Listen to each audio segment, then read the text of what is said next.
In this video, we're going to look in depth at this call function here, which is one of the optional steps in creating a campaign. So what I'm talking about is when you're building a campaign, and we've got one here for this lesson called learning the call function, and I'm going to add an event. One of the steps we can do is a call. Not to be confused with manual call. This manual call is covered in another video called manual actions. This is an automated call. And what this function does is it rings you in order to connect you with the lead. So it automatically dials your number whenever this automation step arrives and says to you whatever you want it to say, and then you just click a button and it will connect you or your team member directly with the contact. And this is how this works. We add the step and there's a few settings. There's call whisper, the timeout, the disable, detect, and custom time. So the timeout is an optional step. We're not going to cover that here. You can leave that blank. What I will talk about is the other three areas here. So the call whisper is literally what your system will say to you when you pick up your phone, because you'll get a phone call or your team member will get a phone call. This is what it will say. So you can customize this to whatever you like, and you can insert custom placeholders. So let me explain. So you could say, hi there, you've got a new lead, full stop, and then we can actually put the name of the contact. So I go into my merge field and I select full name of the contact, requested, and we're going to demonstrate this. So we're going to use a tricky word and we're going to say requested your lasagna recipe.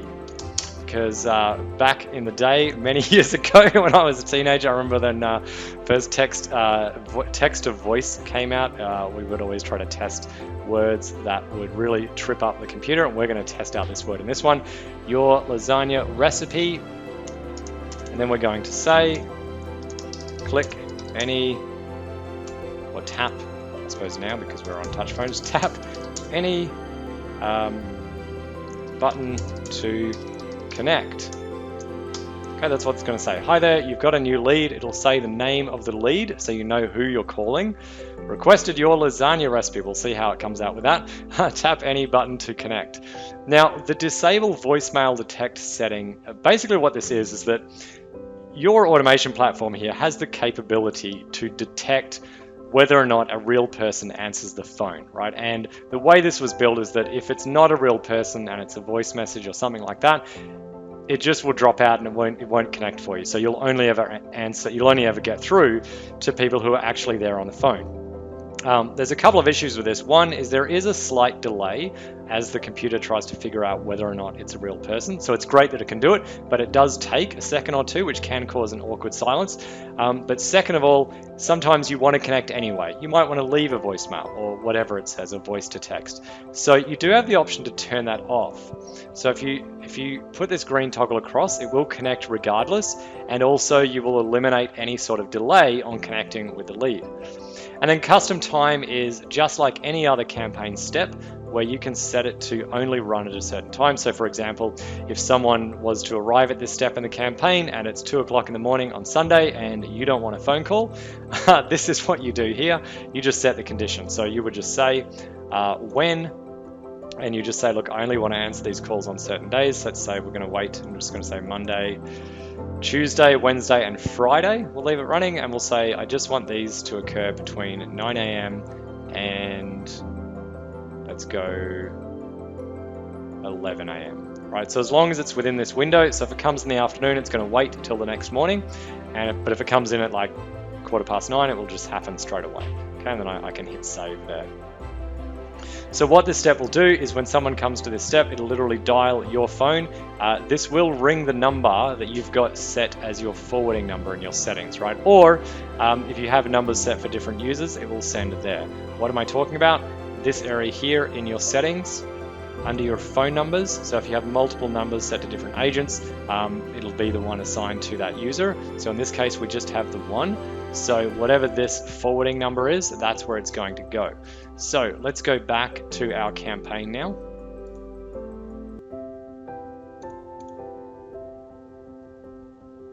Okay, and we're actually going to test this. So what I will do is I will change the timing of this and I will delete the when. We'll just say turn off the custom time. Okay, so this will just happen immediately. I'm going to turn off voicemail to text, so it will definitely just connect. and we'll leave this text up here. So we're going to hit save. Right, so now what I'm going to do is add myself into this campaign, and so you can just hear in the background what this does. And if you're testing this yourself, you're literally doing the same thing. You just find yourself in here. You might want to use a different phone to what your actual account is connected to, otherwise you'll sort of be ringing yourself. So I'm going to add myself to that campaign, which was learning the call function, and you'll be able to hear here exactly what goes on. So the first thing that's going to happen is that my work phone is going to ring, which is the system telling me about the lead. So let's just wait for that to happen now. Okay, so there's my phone ringing. Now I'm going to put this on speaker for you, but we'll miss the first iteration of the sound. So just bear with me a minute. But it does repeat on loop, so here we go. Hi there, you've got a new lead. Matt Phillips requested your lasagna recipe. Tap any button to connect. Okay, so the first thing we notice is that the system did excellent pronunciation of the word lasagna. I'm now going to click any button.